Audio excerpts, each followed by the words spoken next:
Donc je l'ai fait une deuxième fois, le mois que de l'eau. Que de l'eau. Et je l'avais fait avec un pote en plus cette année, parce que je l'ai fait avec Miruka. On parle beaucoup depuis tout à l'heure, hein, mais voilà, c'est un vrai bro. Donc on a fait le mois que de l'eau, où on n'a bu que de l'eau, aucun soda.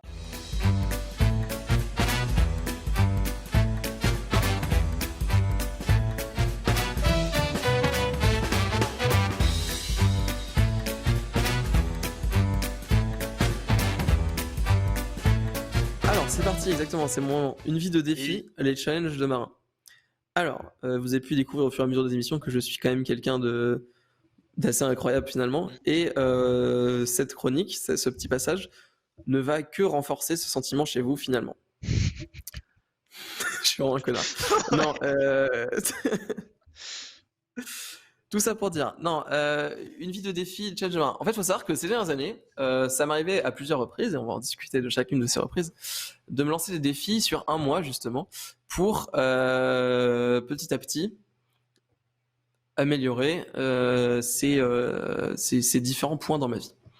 Ça a commencé il y a quelques années par, au lycée, faire un mois sans sel. Pourquoi ? Parce que il faut savoir qu'à l'époque, bon c'est encore le cas aujourd'hui, je consomme beaucoup de sel. Et pour ceux qui ne le savent pas, moi je l'ai appris un peu tard, mais malheureusement le sel, ça bouche les artères et c'est pas cool. Donc du coup, j'ai fait un mois complet sans sel. En fait, t'avais ce truc de tu t'imposes ce challenge de pendant un mois tu arrêtes un truc. Donc j'ai fait un mois sans sel. Pour le coup, mauvais exemple, ça m'a pas spécialement aidé. Je consomme toujours autant de sel, voilà. Mais Ça me dégoûte. on en vient tout de suite à ce qui s'est passé le mois suivant de ça. Donc là, on est en terminale, je crois. Il y a 3-4 ans maintenant, quand même. J'ai décidé de faire un mois sans soda. Et ça, pour le coup, ça a eu pas mal d'effets. C'est-à-dire que pendant un mois, c'était même mieux. Alors, faut savoir que je ne bois pas d'alcool, je bois pas de café, je bois pas de thé. Donc, quand je dis mois sans soda, en vérité, c'est mois où je bois que de l'eau. Donc, j'avais appelé ça le mois que de l'eau, K-E-D-E-L-O, hein. Que de l'eau, je vous le mets dans le chat, que de l'eau.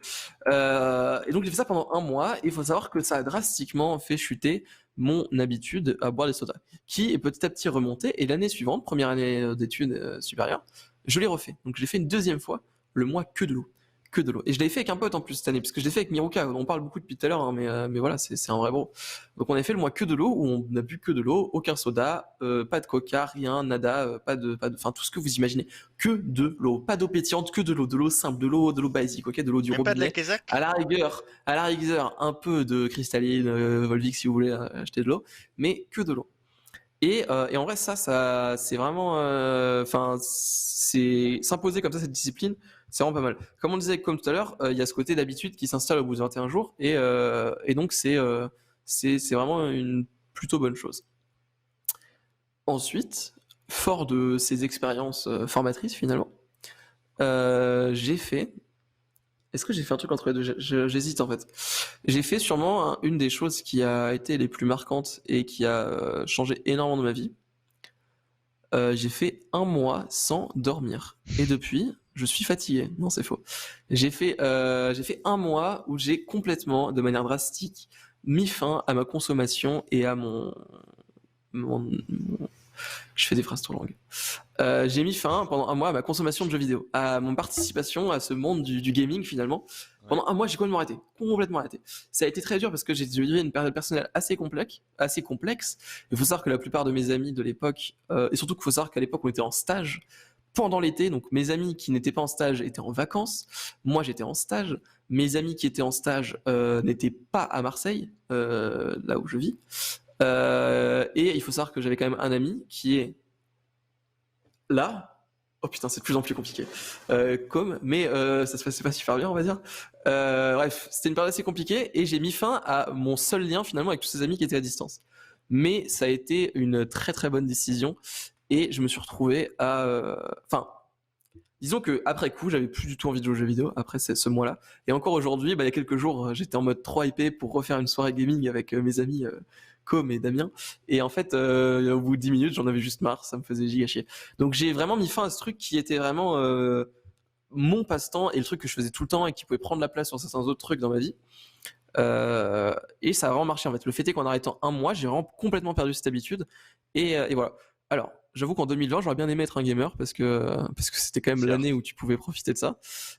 Mais en tout cas, c'était une bonne chose à faire. Donc, si vous avez ce truc, et encore une fois, je l'ai pas fait parce que les jeux vidéo c'est mal. C'est très important. Je l'ai fait parce que j'avais envie d'arrêter ou de réduire au minimum ma consommation de jeux vidéo. Et ça, c'est très important. Ça, c'est très très important. Surtout, ne faites pas quelque chose parce que vous pensez qu'il faut le faire. Voilà. On en vient ensuite. Donc là, c'était été 2019. Du coup, c'était le mois d'août 2019. On en vient du coup à décembre 2019. Encore une fois, un mois avant The Year. On l'appellera comme ça. The Year. Où j'ai fait, vous savez que de décembre c'est Noël. Qu'est-ce que dire Noël, les cadeaux, mais au-delà des cadeaux, le calendrier de l'Avent. Et donc j'avais fait le calendrier des défis. Et ça, c'était une expérience plutôt sympathique. Le 1er décembre, j'ai réalisé qu'on était le 1er décembre. Et je sais pas pourquoi, je me suis dit, comme ce genre d'idée, j'en ai tout le temps, mais d'habitude ça voit jamais le jour. Mais je me suis dit, oh, je vais faire un calendrier des défis. Je vais maintenant là écrire des défis sur une feuille, etc. Et ce genre d'idée à la con, j'en ai souvent. Et comme j'ai dit, souvent ça ne me voit pas vraiment le jour, ou ça s'arrête très vite, quoi. Ça meurt dans l'œuf, on va dire. Mais la bonne décision que j'ai fait à ce moment-là, c'est qu'en fait, j'ai commencé à partager chaque jour, du coup, mes défis sur Instagram. Alors, faut savoir que mon compte Instagram est un compte privé sur lequel j'accepte très peu de gens. C'est un compte d'élite, on va dire. J'accepte que les gens dont je suis le plus proche. Donc, le but, c'était pas du tout d'étaler ma vie. C'était pas du tout d'être en mode, oh, regardez, là je fais ça, etc. Non, c'était vraiment de dire, bah, je m'engage face à tous mes amis, les gens les plus proches de moi, etc., à faire ce truc. Donc, si je le fais pas, franchement, je suis un connard, quoi. Et ça a marché. Donc pendant 24 jours, il y a eu une ou deux arnaques dans l'histoire, mais je les ai fait. Et donc il y a eu des défis tels que manger que des légumes pendant 3 jours, aller courir pendant une semaine, ou arrêter le sucre. Ça, c'était le plus compliqué, je pense. Arrêter tous les sucres, donc ça veut dire sucre lent, sucre rapide, enfin tous les sucres transformés, on va dire, je crois. Je sais plus Ouais, je exactement crois quel que était le défi. c'est un truc comme ça. Pendant une semaine, etc. Et ça a été compliqué de trouver des trucs que je pouvais manger, quoi. Enfin, il y a eu plein de trucs comme ça, se mettre à la méditation, essayer des trucs, etc. Et c'était intéressant. Et notamment, le truc le plus marquant du coup là-dessus, qui en est ressorti, bah, il y a plusieurs choses, mais une des meilleures choses, c'est la course à pied. Faut savoir que j'avais tout fait dans ma vie pour ne pas courir. J'ai mis énormément d'énergie, tout mon lycée, tout mon collège, toute ma primaire, à ne pas courir en fait, parce que je n'aimais pas ça, tout simplement. J'aime pas courir. Enfin voilà. Et en fait, là, je me suis forcé à le faire, je crois, 3 jours d'affilée. Et le simple fait d'en faire 3 jours d'affilée, je me suis rendu compte qu'il y avait un côté un peu sympathique quand même dans le fait d'aller courir.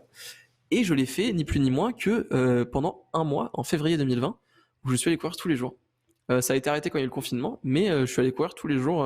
Alors tous les jours, genre vraiment tous les jours pendant 2 semaines et demie, je crois. Et après, j'y allais tous les 2 ou 3 jours. Et alors que vraiment, 2 mois plus tôt, je supportais pas courir, quoi. Donc c'est vrai, je pense que vraiment essayer de se mettre des petits défis comme ça, c'est pas mal. Je pense que c'est vraiment pas mal. Je viens d'y penser d'ailleurs, un autre défi que j'avais fait du coup en octobre, je crois octobre 2019 ou novembre 2019, c'était d'aller nager tous les jours aussi. Et ça, c'était aussi super bien. C'est-à-dire que tous les matins, avant d'aller bosser, parce qu'à l'époque, comme j'ai dit, j'étais en stage, avant d'aller dans la boîte où je devais aller bosser, j'allais nager tout simplement. Donc le matin, ça veut dire que non seulement je me levais tôt, ce qui n'est pas dans mes habitudes, j'allais nager, et puis j'allais au taf. Et franchement, c'était cool. C'était vraiment, vraiment cool. Et j'ai entendu, bref, bonne rêve Thomas, bonne rêve Saïfa. Voilà, donc moi j'aime bien, et par contre en 2020 je pense que je l'ai très peu fait. Il y a eu des tentatives, mais je l'ai très peu fait. J'ai fait des trucs du genre j'ai joué à un jeu qui s'appelait Ring Fit pour faire du sport, et je m'étais un peu lancé le défi de finir le jeu. Ça c'est pas fait, en plus on vient de me le voler là. Ah non, je l'ai toujours. Ah oui, ça. Juste plus d'accessoires, bref. J'ai aussi, je me suis mis plusieurs fois à la méditation, et puis ça s'est arrêté à chaque fois au bout d'un moment. Mais à plus. On ne saura pas quitter du coup The Kogopa, ça me stresse beaucoup. Qu'est-ce que je disais du coup? Oui, la méditation. La méditation, c'est quelque chose de très positif, très bien, mais par contre, c'est quelque chose qu'il faut faire seulement si tu as envie de le faire. Donc moi, je vais m'y remettre là, dernièrement, parce qu'il y a une série sur Netflix qui est sortie avec justement une espèce de guide de la méditation, un espèce de truc à suivre.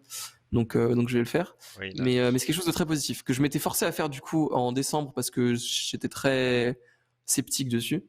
Et en fait, c'est que du positif, il n'y a rien de négatif là-dessus. Donc voilà, si vous voulez essayer un truc en 2021 d'ailleurs, parce qu'on est en 2021, n'hésitez pas, la méditation, c'est sympathique. Voilà, je pense que c'est à peu près tout pour cette vie de défi finalement, qui a fini de vous convaincre que j'étais quelqu'un de très incroyable. subversif et superficiel. Tu m'illumines. Non, mais voilà. Et franchement, en fait, il y a aussi ce côté, comme tout à l'heure, de gamifier un peu sa vie. C'est voilà, de se donner des petits objectifs court terme, de dire, allez, là, je fais ça parce que c'est l'objectif, c'est le challenge. Mm. Et se donner des petits challenges comme ça, moi, je trouve que c'est plutôt positif, c'est plutôt cool. Moi, j'aime bien. Voilà. Ouais, mais je me rappelle du calendrier Des défis, des ouais. défis. Ça, en vrai, c'était plutôt rigolo, surtout Ah bah, que, je vais- au-delà de mettre des trucs très compliqués, t'avais surtout mis des trucs un peu drôles, quoi. Enfin, il y a quelques trucs qui étaient pas Il y giga avait, complexes, ouais, mais c'était essayer des trucs un jour. c'est ça. Et c'est là, comme vous voyez ici, là, attends, je sais pas si Ah vous ouais. voyez, mais du coup, c'était les différents chocolats. À chaque fois, je mettais le chocolat du jour parce que, yes, à l'aide. Mais du coup, voilà, j'ai mis, enfin, il y avait à chaque fois le chocolat avec le numéro du jour et le petit défi dessus que je piochais du coup au hasard chaque jour. Et franchement, c'était plutôt cool. Bah, avait typiquement adopté le rythme 16-8, donc ça, c'était le sommeil paradoxal pendant 3 jours. Non. Euh, de quoi? T'as dit sommeil paradoxal. Non, pardon, enfin, c'est le fait de manger. C- Oui, pardon. C'est demi. C'est un nom, putain. En gros, c'est tu manges une fois, puis t'attends 16 Ouais, heures, tu manges une fois, t'attends 8 heures, tu manges une fois. Voilà, en fait, j'ai fait ça, mais je me suis rendu compte que c'était déjà comme ça que je vivais à peu près, puisque je ne mange pas le matin. c'est vrai. Euh, voilà, il y a des trucs qui n'ont jamais été faits, genre écrire mon rapport de stage qui est sorti au jour 8 et que j'ai clairement fait le 31, La veille, enfin normal. le 27 décembre, alors que c'était pour le 1er janvier. Pas d'écran, plus d'écran après 22 heures pendant une semaine. Ça, c'était chiant aussi. Parce que, non, mais Ouais. c'était polyphasique, mais c'était pas le sommeil polyphasique, c'est la nourriture polyphasique. Bref, voilà. Enfin, bref, il y avait différents trucs. Le... Et comme je dis, il y avait eu quelques petites arnaques du genre aller voir Star Wars 9 et 3 jours plus tard, je dois repiocher un défi. Oh, aller voir Star Wars 9. Voilà. Jeûne intermittent, exactement, c'est ça, le jeûne intermittent. Bon, c'était pas très concluant, donc je l'ai pas fait plus que ça. Et voilà. C'était un peu ma vie de défi. Voilà, donc si vous voulez vous lancer des défis un Ouais. petit peu pour essayer de trouver de nouvelles passions, de nouvelles activités, ou comme je dis, enlever les habitudes. Franchement, le mois sans soda ou le mois sans jeux vidéo, etc., c'est clairement quelque chose qui se fait. Tout le monde peut faire quelque chose pendant un mois ou tout le monde peut arrêter quelque chose pendant un mois. Il n'y a rien de compliqué là-dessus. Il faut très peu de. Enfin, c'est pas de la motivation qu'il faut, c'est un peu de discipline, c'est tout. Là, ne pas commander pendant un mois, c'est pas compliqué, hein. Je suis quand même content de l'avoir dit à d'autres gens parce que peut-être que si je l'avais gardé pour moi, j'aurais cassé le truc assez rapidement. Mais en vrai, si vous le dites à 2-3 personnes et que vous essayez de faire en sorte que ces personnes vous surveillent un petit peu, franchement, ça se fait largement. Mm. Oui, mais même Voilà. c'est rigolo de se faire des défis uniques. Comme ça, t'as pas la pression de dire ah mince, faut Mm. que je fasse ça tous les jours. Juste tenter un truc. Même faire des journées à thème, ça peut être marrant aussi. Une journée où tu te Ouais, dis je dis bonjour à tout le monde dans la rue, à tous ceux que je croise dans la rue. Bon, c'est rien, tu vois. ouais, Mais clairement. Et puis surtout qu'il y a ce côté aussi un peu où tu peux dire que tu l'as fait. Moi, j'aime bien ce truc-là aussi, ouais. d'achievement, en fait. Je sais pas si vous voyez ce que je veux dire, mais de haut fait, quoi. C'est genre, dans ma vie, j'ai fait un mois où je suis allé tous les jours nager. Dans ma vie, j'ai fait un mois où j'ai complètement raté Soda. Dans ma vie, je suis arrivé quatrième sur un jeu mobile où j'ai fait plus de 60 000 niveaux et passé des centaines d'heures sur un jeu de merde. Ce genre de truc, vous voyez, classique, quoi. Je raconterai cette anecdote, un de ces quatre. D'ailleurs, Une émission sur la motivation, j'en sur les profite pour objectifs de glisser merde. un mot. Un défi unique qui peut être cool, c'est aller donner votre sang. Parce que, euh, parce que déjà, c'est bien pour vous, pour votre personne. Ça va à Et en l'encontre de plus, mes ça convictions. aide beaucoup les personnes qui ont des problèmes dans le monde, en France, quoi. Donc allez Et donner vous votre avez un sang. repas gratuit. Et en plus, alors oui, bon. Oui, voilà, mais pourquoi j'y avais pas pensé avant? Alors, je vous explique. Quand vous allez donner votre sang, en fait, si vous y allez, vous allez remplir quelques papiers et tout, tranquille. Ensuite, ils vont vous donner plein de petits gâteaux, du jus d'orange, du jus de pomme et tout, autant que vous voulez. Pas de problème. L'important, c'est que vous soyez bien halas, bien en forme. Vous allez donner votre sang et ensuite, vous vous reposez dans une petite table et ils vous donnent des sandwichs, ils vous redonnent des gâteaux, des papillotes, des jus d'orange. Donc, allez-y, c'est juste 2 repas gratuits et ça régale en fait. Et ça fait trop Moi, plaisir. je pense que, comme lance un appel à l'aide, il faut qu'on retrouve ses parents et qu'on appelle les services sociaux comme n'est pas nourri, comme a faim. Il y a Renzo qui dit tu m'as convaincu, je vais essayer de me faire un mois sans héroïne, je vous dirai si j'ai réussi. Eh bien, écoute, impatient d'en apprendre plus là-dessus. On en reparle dans 4 lundis du coup. Je veux bien être ton nouveau héros, Reincello. C'est. Mais effectivement, donner son sang, ça peut être pas mal. Moi, je peux pas le faire. Je peux pas le faire Si, parce tu que, peux le parce faire. que... Tu peux le Non, faire. je peux pas le faire. Moi Je peux pas le aussi, faire. Je peux pas le faire. alors, pas Je, autant que je toi, fais des mais moi malaises. Je fais aussi, des malaises. j'aime pas les seringues. Moi aussi, j'ai fait des malaises au départ, mais c'est pas grave. T'as 2 Non mais repas encore une gratuits en fois, j'en fait. fais moins. J'en fais vachement rien à faire. Je m'en fous. En fait, je m'en, ça me a moins d'effet que sur moi qu'avant les piqûres, mais je vais quand même pas y aller de mon plein gré quoi. Faut vraiment que je doive y aller Je comprends. pour le faire.